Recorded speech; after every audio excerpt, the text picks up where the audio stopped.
ചോറ്റാനിക്കരയിലെ 16-കാരിയുടെ ആത്മഹത്യ കൊറിയൻ സുഹൃത്തുമായുള്ള ബന്ധം സ്ഥിരീകരിച്ചിട്ടില്ലെന്ന് Ernakulam rural SP. KS. Sudarshan. Phone പരിശോധനയ്ക്ക് അയച്ചിട്ടുള്ളൂവെന്നും ഫലം വരാൻ സമയമെടുക്കുമെന്നും അദ്ദേഹം അറിയിച്ചു. ചോറ്റാനിക്കരയിലെ പെൺകുട്ടി മരിച്ചതുമായി ബന്ധപ്പെട്ട് അരുണാചലത്തിന് അവിടെ കേസ് രജിസ്റ്റർ ചെയ്തിട്ടുണ്ട്. ആ കേസിൻ്റെ വിശദമായിട്ടുള്ള അന്വേഷണങ്ങൾ നടത്തിക്കൊണ്ടിരിക്കുകയാണ്.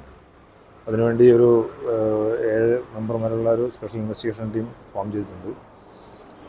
ഇതുവരെയുള്ള അന്വേഷണത്തിൽ ഈ കുട്ടി കൊറിയൻ ലാംഗ്വേജ് പഠിക്കുന്നതിനും കൊറിയൻ സിനിമ കാണുന്നതിനൊക്കെയുള്ളൊരു താല്പര്യം കാണിച്ചതായിട്ടുള്ള പ്രാഥമികമായിട്ടുള്ള വിവരങ്ങൾ നമുക്ക് കിട്ടിയിട്ടുണ്ട്.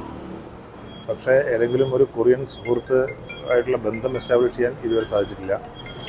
അതിൻ്റെ വിശദമായിട്ട് അന്വേഷണം നടത്തുന്നതിന് വേണ്ടി ഈ കുട്ടി ഉപയോഗിച്ചിരുന്ന മൊബൈൽ ഫോൺ നമ്മൾ സീസ് ചെയ്തിട്ടുണ്ട്. അതും ഒരു പ്രാഥമികമായിട്ടുള്ള എക്സാമിനേഷൻ നടത്തിയതിൽ നമുക്ക് പ്രത്യേകമായിട്ടുള്ള വിവരമൊന്നും കിട്ടിയിട്ടില്ല.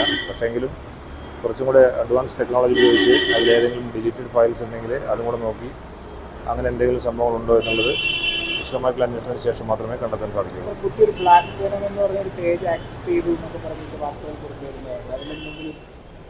ഇല്ല, അതൊന്നും നമുക്ക് അങ്ങനെ ഒരു സ്ഥിരീകരിക്കാൻ സാധിക്കുന്ന തെളിവുകളൊന്നും ഇതുവരെ കിട്ടിയിട്ടില്ല. ഈ കുട്ടിയുടെ സൂസൈഡ് നോട്ടുണ്ടായിരുന്നു. ആ നോട്ടിൽ ഇങ്ങനെ ഒരു കൊറിയൻ സുഹൃത്ത് ഉണ്ടായിരുന്നതായും അദ്ദേഹം എങ്ങനെയോ മരണപ്പെട്ടു എന്നും അതിൻ്റെ ഒരു ഡെസ്പിറേഷൻ ഉണ്ടായിരുന്നു എന്നുള്ളൊരു ധ്വനി ആ കുട്ടിയുടെ ആത്മഹത്യാ കുറിപ്പിലുണ്ട്. പക്ഷേ അതിൽ നിന്നൊന്നും ആരാണായിട്ടുള്ള ബന്ധമാണെന്നോ അങ്ങനത്തെ ശരിയാണെന്നോ ഒന്നും നമുക്ക് ഇതുവരെ എസ്റ്റാബ്ലിഷ് ചെയ്യാൻ സാധിച്ചിട്ടില്ല.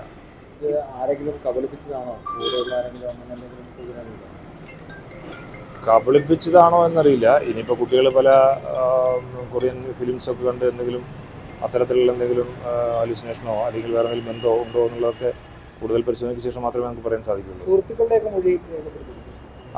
കുട്ടിയുടെ സുഹൃത്തുക്കൾ, നിരവധി സുഹൃത്തുക്കളുടെയും അതുപോലെ ബന്ധുക്കളുടെയും കുട്ടിയായിട്ട് ബന്ധപ്പെട്ടുള്ള പല ആളുകളുടെയും വിശദമായിട്ടുള്ള മൊഴി രേഖപ്പെടുത്തിയിട്ടുണ്ട്. അതിലൊന്നും നമുക്ക് അങ്ങനെ വ്യക്തമായിട്ടുള്ള സൂചനകൾ ഇതുവരെ കിട്ടിയിട്ടില്ല. കൊറിയൻ സിനിമകൾ കുട്ടി കാണുമായിരുന്നുവെന്നും ആത്മഹത്യാക്കുറിപ്പിലും കൊറിയൻ സുഹൃത്തിനെക്കുറിച്ച് പരാമർശമുണ്ടെന്നും അദ്ദേഹം പറഞ്ഞു. എന്നാൽ ഡിജിറ്റൽ തെളിവുകൾ ലഭിച്ചിട്ടില്ല. ഫോൺ പരിശോധനയ്ക്ക് അയച്ചിട്ടുള്ളൂവെന്നും ഫലം വരാൻ സമയമെടുക്കുമെന്നും അദ്ദേഹം അറിയിച്ചു. കുട്ടിയുടെ സുഹൃത്തുക്കളുടെ മൊഴിയെടുത്തു. കൊറിയൻ സുഹൃത്തിലേക്ക് വിരൽ ചൂണ്ടുന്ന മൊഴി ലഭിച്ചിട്ടില്ല. മറ്റാരെങ്കിലും കബളിപ്പിച്ചതാണോ എന്നതിലും അന്വേഷണം നടക്കുന്നുണ്ട്.